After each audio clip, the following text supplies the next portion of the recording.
I want to talk about podcast monetization strategies today because too often when I'm talking to podcasters, they're thinking about monetization only in terms of ads and sponsors. But that's not the only way to monetize your show. In fact, if like me, you're a service-based business owner, which if you listen to this show, I'm guessing you are, it's not the most effective way to monetize your show. Today, I want to talk about how we should be monetizing our shows and why it's a lot easier, it can happen a lot sooner, and it's a lot more profitable. Let's get into it. Welcome to the More Profitable Podcast with Stacey Harris. I'm Stacey, and this is the spot to learn more about the strategies, tactics, and tools you need to build your more profitable podcast. My team and I work every day with podcasters like you to shift shows from frustrating time sucks to productive members of your sales team, because your show should be built to generate and convert leads. So let's get into it.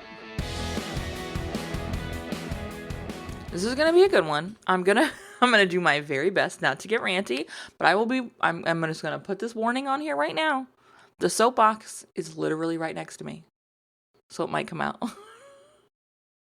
Because this is such an important component. And it's funny because I have these conversations with podcasters all the time around the right way to monetize their show. The best way, the most profitable way, the easiest way, whatever it is. But it's I want to be generating revenue. What if I could make enough money to cover my production costs?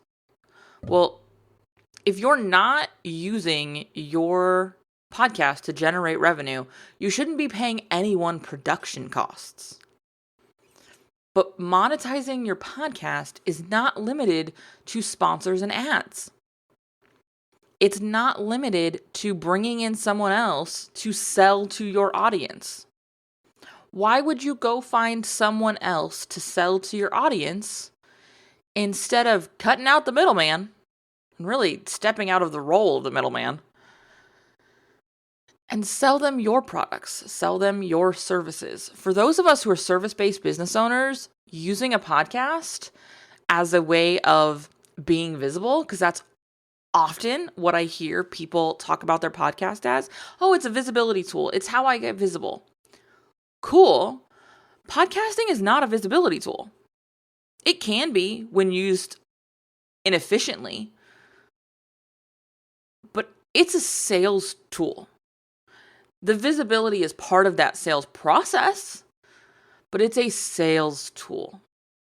I'm going to be honest, the soapbox is definitely coming out today. We're going to dig into that in today's episode. We're going to talk about why this is important. We're going to talk about some of the ways we do this. It's going to be a good one. Stay with me. Before we get into that, though, I do want to remind you, and it ties so beautifully into what we're talking about today. I do want to remind you that we have just a few podcast strategy intensive spots open for October. And that will be the last month I have intensive availability this year. So if you want to sit down and talk about monetizing your show in the way we're going to talk about it today, and you do, book a time for us to have a chat. We can check fit, we can check timing, we can do all of that together.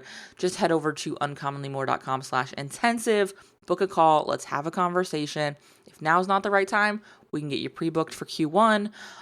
If now's not the right time, but you're interested in something else, we can figure that out too. The call is completely free. Again, uncommonlymore.com/intensive to learn more and book our chat. I'm excited. What I want to express today is the importance of you understanding your role in your show. Because, yes, you are the host, but you are not hired talent. You are not a radio personality. You are not a, celebrity who is going to talk to other celebrities and sell minivans. I think we all know that ad, right? That pre-roll. I cannot express to you how often I'm sitting down with business owners who are treating their show like it is a consumer show, like it is content, for the sake of content, like it is a TV show or a radio show where it's all about giving value, having conversations, featuring interesting guests. And then they want to know why they're not making any money. Well, I just can't seem to sell anything from the podcast. So I'm going to get ads and sponsors. Or it never occurs to them that they could be selling through their podcast. And so they think, well, to subsidize this, which is really what it becomes, I'm going to bring in a sponsor or join a podcast network where they're going to help me place ads in my show, whatever it is. And in a lot of these cases, they end up giving up some level of control of their show.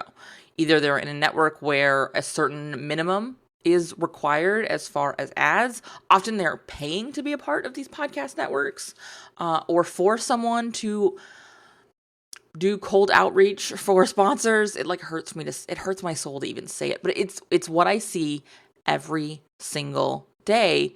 And it's because they're missing a really, really critical understanding of their role in the show. Your business, you are the sponsor of your podcast. You already have a sponsorship. The problem is your sponsor is not giving you ad copy. Your sponsor is not actually using the show to run ads. And this is where I talk about this confusion around it being a visibility tool. It absolutely will help you get visible. 100%. But that's not its core job. That visibility is a part of its role in your sales process. As a contributing member of your sales team, I sometimes call it, right? That is a piece of it. It's not the whole of it. And that's often what I see. And when you think about this as a visibility tool, the best way I can kind of describe how ineffective that is think about it as the same way as if you were deciding to pay to run Facebook ads as a visibility tool. So you've got a podcast, you're putting out great content, tons of value, and you're sharing it, and there's no call to action. Or you pretend there's a call to action because the outro at the very end of your show says, reach out for a free discovery call. And that's it. That's not a call to action. And having an episode go out like that and thinking it's going to help you gain visibility, help you grow your email list, convert into sales, is kind of like running a Facebook ad and leaving out the link. Running your podcasts without your own ads, without strong calls to action, is like running a Facebook ad and leaving out the link. You're paying to get in front of people and then not doing anything once you get there. You have to stop looking for sponsors and start actually using your podcast as a sales tool. That means strong calls to action. That means more than one call to action. That means integrating sales and purchase opportunities in your content. How often when you listen to the show do you hear me mention some of the ways you can work with us at Uncommonly More? Maybe it's talking about the way something came up in a quarterly call with one of our production clients. Maybe it's referencing something we did in a podcast strategy intensive. Maybe it's talking about conversations we're having inside the Profitable Podcaster Mastermind. And let's note that not all of these are purchase calls to action, because maybe it's me telling you about the podcast newsroom or the Podcasting for Profitability Roundtable, which are both free to participate in and hang out. And guess what? You get on my email list and you get new updates about this show and you get pulled into other episodes which have other calls to action. In most episodes, I have 2 calls to action minimum. There's generally a free one up front. Right now, we're talking about podcast strategy intensives everywhere because there's only a couple left. And I have been doing this long enough to know that we've got to tell people lots of times that things are available when they're available, especially when they're usually available all the time. And we're coming up on a window of time where they're not going to be available. And so instead of having like the podcast newsroom up front and keeping the intensive to the end, I dropped the intensive up front, and guess what? We're going to talk about intensives at the end, because this content I'm just going to pull back the curtain and show you how it's made here. This content is built to sell a podcast strategy intensive. Do you want to know why? Because figuring this out is what we do in a podcast strategy intensive. Whether you have a brand new show, whether you have a well-established show, whether you are planning a show that's not yet launched, but you want to launch it on the right foot, like we talked about last week. Regardless of where you are, this is the work we do in an intensive. There is not some certain amount of episodes you need to put in before you can monetize. There's not a certain amount of value you have to hit before you can sell. This is the thing. Okay, the soapbox is out underneath me. This is the thing that frustrates me so much about the 80-20 rule. When we talk about 80% of your content should be value and 20% of your content should be sales. Because I don't think any of us understand math. Because everybody I've ever seen who go, oh yeah, I follow the 80-20 rule on my podcast. It's 80% content, 20% sales. Is struggling to make money from their podcast. Is struggling to generate sales from their podcast. Because they're so concerned with not letting that 20% become 25 or 30 that it never actually hits 20.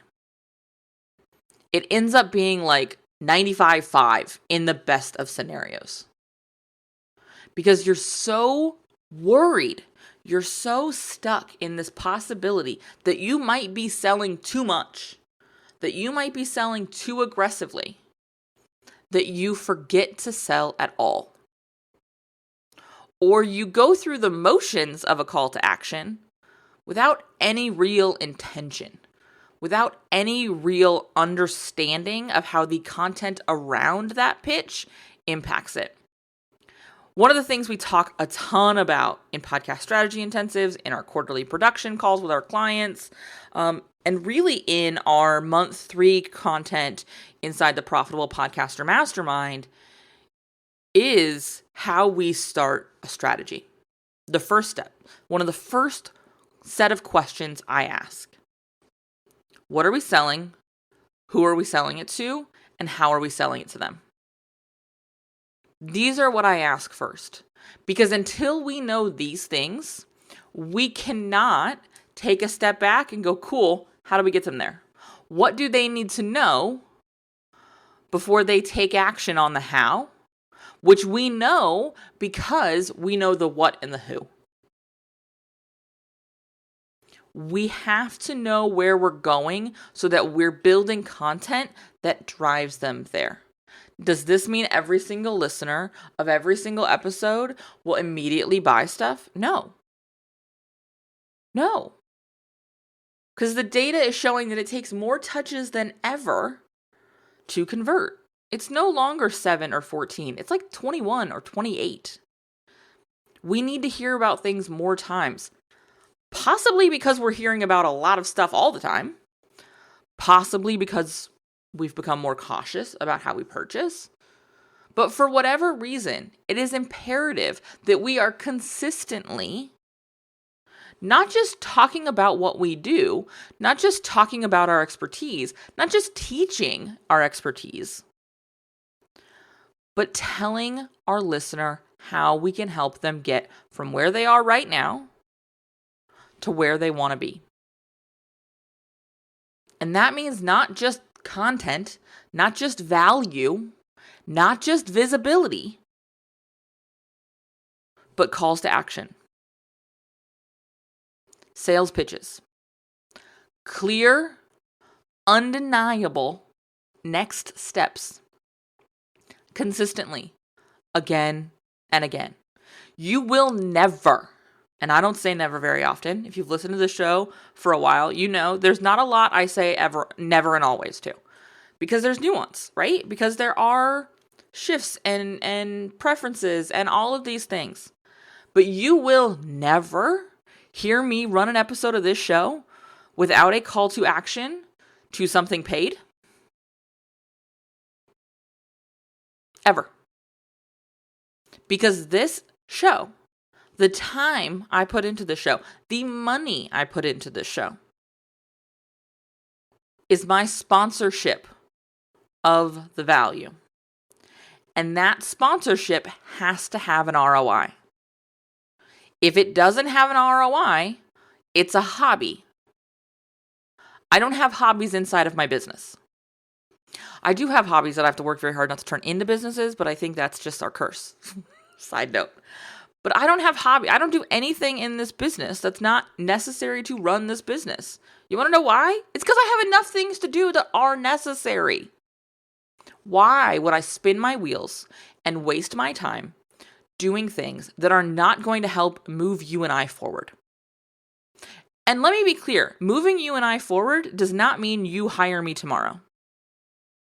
It may mean that you listen to the show long enough to realize that I am not for you. That is a critical job of this show.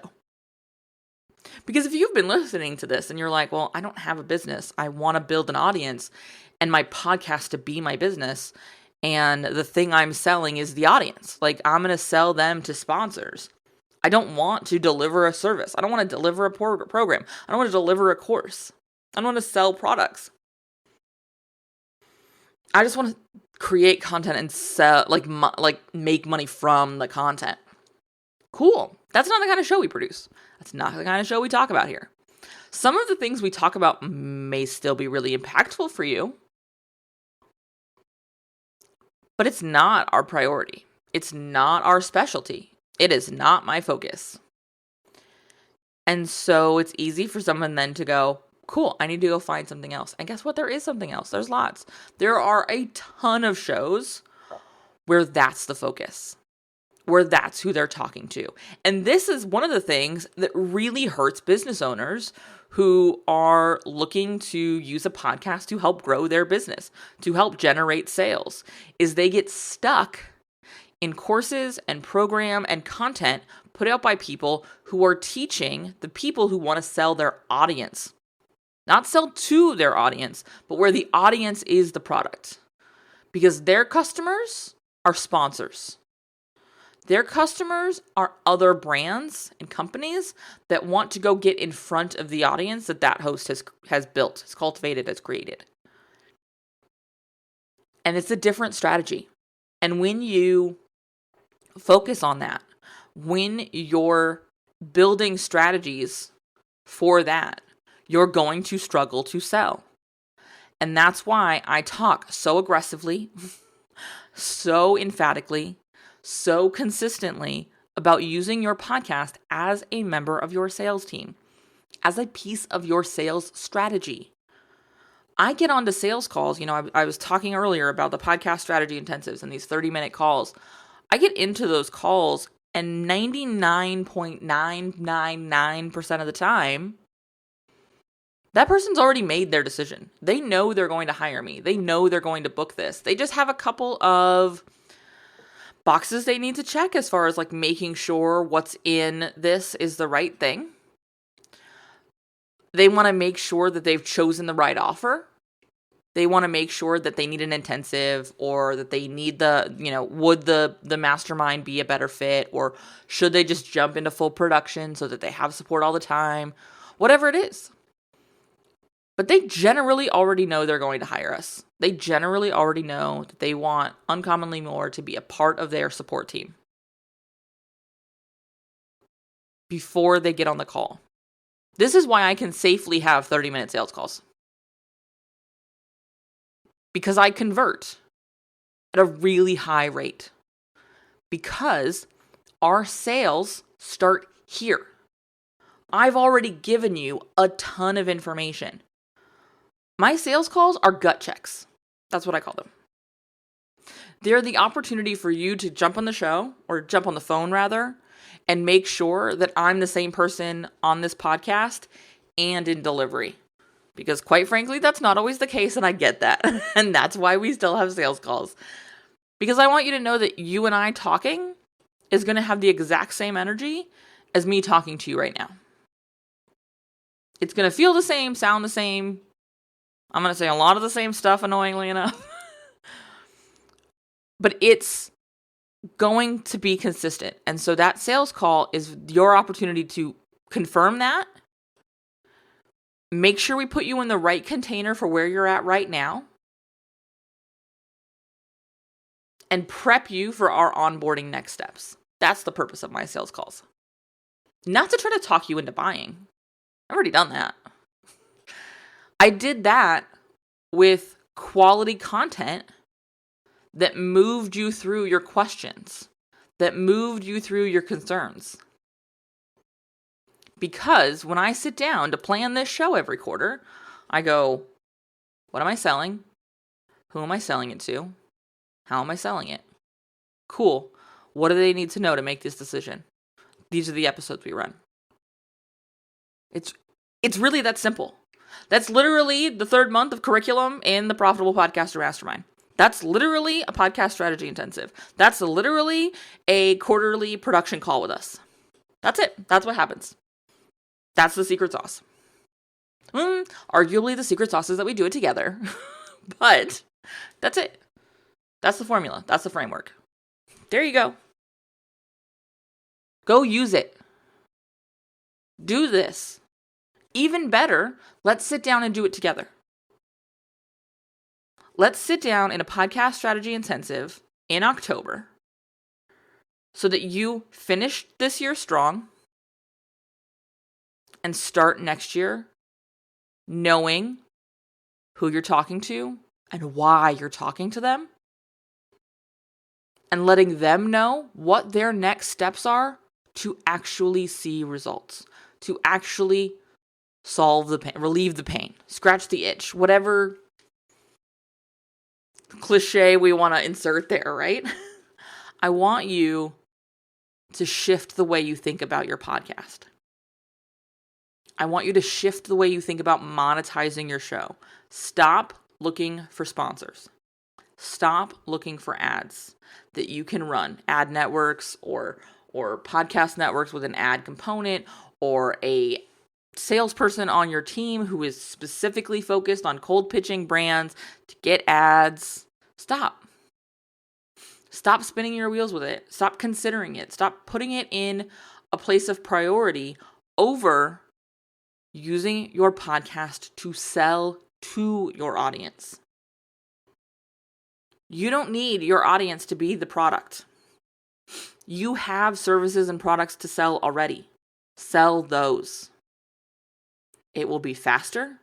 It will be more profitable. It will be easier. It will also be more fulfilling, frankly, because it changes how you show up for your show. It changes how you engage with this space. I have no problem sitting down and getting into this and recording. I mean, sometimes it takes me a little while to find my feet again just because, like I talk about all the time, this is a muscle. And when I have one of those big gaps between recording periods, I'll have to sort of warm up the muscle a little bit. But I always know what I'm talking about here. I always know what I need to say here. I always know what I need to rerun where. Because I start with knowing what I'm selling and who I'm selling it to. And if you know that, we can answer all of the other questions together. That's what happens inside of a podcast strategy intensive. If you want to book yours, and you do, go to uncommonlymore.com/intensive and find the time to chat with me. We'll have a chat, and then we will get your intensive booked. We can do it right on that call, or I will send you the calendar after the call, and you can go ahead and get your purchase handled and your checkout all good and easy breezy. Cool? I'm excited. I will see you right back here next week. I'm going to tell you right now, spoiler alert, we have a guest next week. It is super fun conversation. We're talking about books. So if writing a book is also on your to-do list, tune in next week because we're writing some books. See you there. Thanks so much for listening to the show. Remember that content consumption does not make changes. So commit to doing something from today's episode. Maybe it's taking action on what we talked about.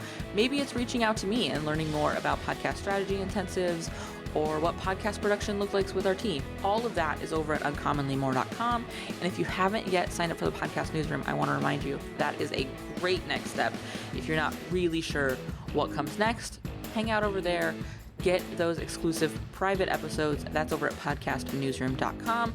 And the last favor I will ask, because social proof is endlessly important for sure, is to leave a rating or review for the show. If you go to ratethispodcast.com/more, that's the easiest way to do it. But I would love to hear what you thought of the show, what you think of the show, and if the show has been helpful for you. I can't wait to chat with you. So this is just the start of the conversation. Reach out so we can keep it going. Talk soon.